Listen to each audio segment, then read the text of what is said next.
Tidiane Thiam, bonsoir et merci d'être avec nous. Bonsoir, monsieur Sanogo. Pourquoi avez-vous pris cette décision? Laquelle, pardon? Celle d'amnistier les personnes qui étaient concernées par des Ça sert mesures disciplinaires. dans un processus. En fait, nous sommes un peu surpris par toute cette affaire. Et je ne vais pas m'apesantir là-dessus, mais il s'agit d'une personne qui a porté son cas devant les tribunaux, ce qui déjà est en contradiction avec nos textes et nos statuts. Et nous étions pris dans une tourmente qui ne se justifie pas. On a 392 délégués en Côte d'Ivoire, il s'agit d'un délégué sur 392. Donc, dans un esprit d'apaisement, je me suis dit qu'il valait mieux laisser supprimer cette sanction et donc permettre à cette personne d'aller au bureau politique. Donc notre surprise est relative parce qu'on nous demande quand même de continuer cette procédure le 2 avril. Pour nous, la procédure était morte puisque l'objet de la procédure, c'était qu'elle puisse assister à la réunion. On lui a donné donc cette possibilité. On nous dit maintenant qu'elle a changé ses demandes, ce qui, selon mes avocats, n'est pas conforme à la loi, et qu'elle a formulé une nouvelle série de demandes pour demander que moi je sois de mes fonctions, qu'il y ait un administrateur provisoire, etc. et toutes sortes de choses. Mais c'est pas l'essentiel pour nous. Pensez-vous que cette amnistie va permettre au parti d'entrer dans la voie de l'apaisement Le parti est apaisé. Vous savez, l'unanimité, personne ne peut la faire. Le parti est apaisé. Nous suivons de façon moderne l'état de l'opinion dans le parti. La base, il y a 94% des membres de la Convention me soutiennent sans réserve. Donc il y a pas... C'est beaucoup. Dans n'importe quelle structure de nos jours, 94% d'approbation, ça fait rêver. Donc vous n'êtes pas inquiet? Non, je ne suis pas inquiet du tout. Récemment, vous avez exprimé des inquiétudes au sujet de la liste électorale publiée par la CEI, la Commission électorale indépendante, le 17 mars. Selon vous, la Côte d'Ivoire risque de se diriger vers des élections non inclusives. Pensez-vous que l'ancien président Laurent Gbagbo, son ancien ministre Charles Blé Goudé, ou encore Guillaume Soro, l'ancien président de l'Assemblée nationale, devraient pouvoir être présents sur cette liste et se présenter, être candidat lors de la prochaine présidentielle? Moi, mon point de vue, c'est que vraiment pour qu'une démocratie fonctionne, il faut arriver à dépasser un certain nombre de conflits qui ont posé problème dans notre pays. Et quels que soient les sentiments des uns et des autres, je pense qu'un geste d'apaisement, un geste de générosité, qui permettrait à chacun d'être candidat et de régler tout ce passif ou ce passé une fois pour toutes, serait une bonne chose. C'est pour ça que nous parlons d'élections inclusives, parce que c'est toujours possible. Dans tout pays, on a vu le cas du Sénégal, dans tout pays, on peut changer une situation n'est jamais bloquée définitivement. Néanmoins, il y a la situation judiciaire de ces trois personnes. Bien sûr. Est-ce à dire que ce sont des justiciables ce ne sont pas des justiciables comme les autres? Dans toute situation, il faut peser les avantages et les inconvénients. Nous, ce qu'on dit, c'est que les avantages d'un geste d'apaisement, qui est aussi la culture du PDCI, la culture du président Houphouët-Boigny, la culture de dialogue, il a maintes fois donné l'exemple, en pardonnant à certains, en faisant preuve de grandeur d'âme. En Afrique, vous savez, vous êtes admiré en faisant preuve de grandeur d'âme et en pardonnant, pas en vous vengeant, pas en écrasant. Donc, quand vous parliez des gens sur lesquels on a levé les sanctions, c'est un peu dans le même esprit. Et je crois que le mode de gouvernement et de leadership en Afrique qu'on admire, c'est quand même plus celui qui pardonne que celui qui punit. Alors le 10 mars, avec plusieurs opposants ivoiriens, vous avez créé la coalition pour l'alternance pacifique en Côte d'Ivoire afin d'obtenir un dialogue politique avec le pouvoir et introduire des réformes du système électoral. Comment comptez-vous obtenir gain de cause? Bon, moi je voudrais vraiment quand même faire une pause, vous parler un peu de pourquoi on fait tout ça. Pourquoi on fait tout ça? C'est à cause de l'état du pays. Moi, on dit souvent que j'ai été absent longtemps. Oui, j'ai été absent longtemps, mais ça me permet de voir l'écart entre quand je suis parti et aujourd'hui. Dans certains domaines, nous avons progressé. Dans d'autres, la situation est très mauvaise. Donc la raison pour laquelle le PDCI est aussi impliqué dans toutes ces choses-là, c'est que vous prenez la santé. L'espérance de vie en Côte d'Ivoire, selon la Banque mondiale, 59 ans. Au Sénégal, 68 ans. PIB par tête en Côte d'Ivoire est de 50% supérieur à celui du Sénégal. Comment on peut avoir 9 ans d'espérance de vie de moins que le Sénégal?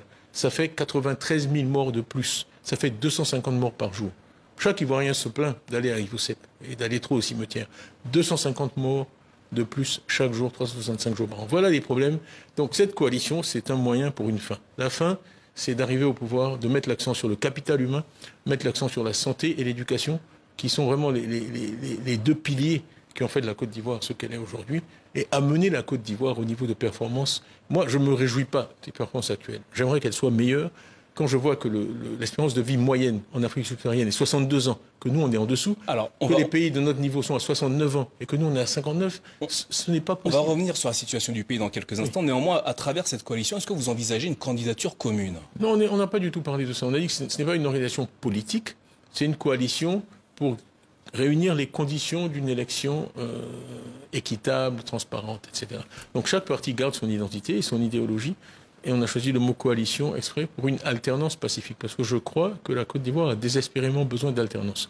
On a vu dans la sous-région le Ghana faire une alternance pacifique. On a vu le Sénégal faire une alternance plus ou moins pacifique. Il n'y a pas de raison que la Côte d'Ivoire ne fasse pas de même. Tidiane Thiam, vous ne faites pas mystère de vos ambitions, présider aux destinées de la nation ivoirienne. En attendant les résultats de la prochaine convention au sein du PDCI-RDA, si vous êtes élu, comment comptez-vous mettre fin aux 15 ans de règne du RHDP?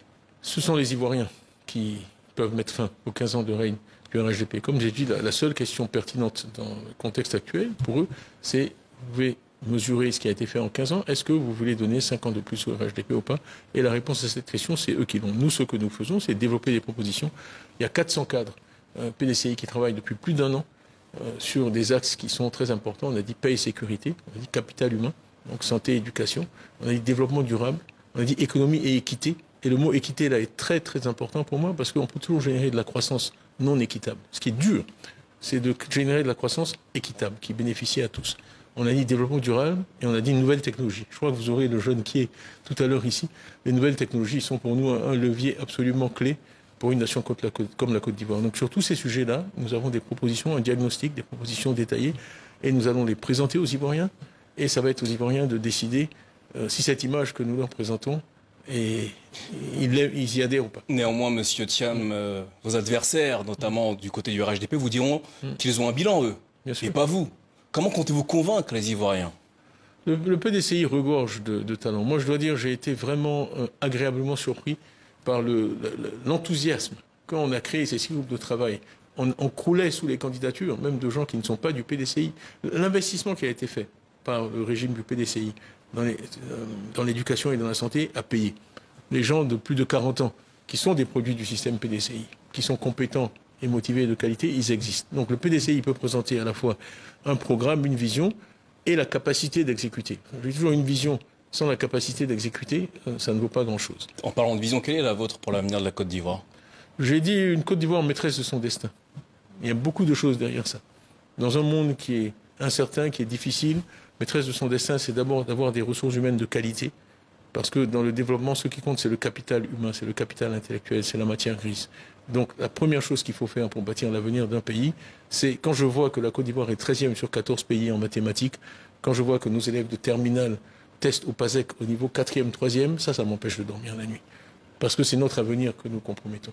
Donc ce qui est au cœur de notre vision, c'est l'être humain, des gens bien éduqués, maîtres de leur destin, capables de saisir les opportunités qui existent dans l'économie africaine en utilisant les nouvelles technologies, en utilisant leur savoir pour créer des entreprises, créer des emplois et résoudre les problèmes tels que le chômage des jeunes, la cherté de la vie, etc. etc.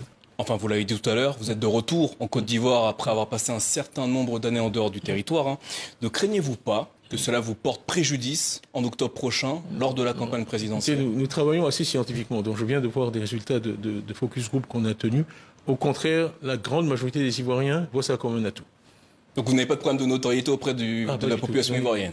Très, notoriété très élevée. Très élevé. Mais ça, c'est aussi le résultat de tout mon parcours. J'ai eu le premier prix du concours général de mathématiques, ceux qui étaient en Côte d'Ivoire à l'époque s'en souviennent. J'ai été connu relativement tôt dans ma vie pour mes performances scolaires, ensuite pour le travail que j'ai fait au BNET et à la DCGTX, ensuite pour tout ce que j'ai fait depuis que je suis revenu. J'ai sillonné le pays, d'ouest en est, j'ai visité beaucoup plus que 10 villes, j'ai fait des meetings, donc tout ça a contribué à une certaine notoriété. Et les Ivoiriens ne m'associent pas à des choses qui pour eux sont négatives dans la situation du pays aujourd'hui. Tidiane Thiam, merci d'avoir répondu à nos questions au sujet de l'actualité en Côte d'Ivoire et du programme que vous comptez présenter aux Ivoiriens et aux Ivoiriennes si vous êtes élu lors de la convention du PDCI-RDA. J'ai toujours été Ivoirien, je suis Ivoirien, je serai toujours Ivoirien, au service de mon pays. Merci à vous, Tidiane Thiam.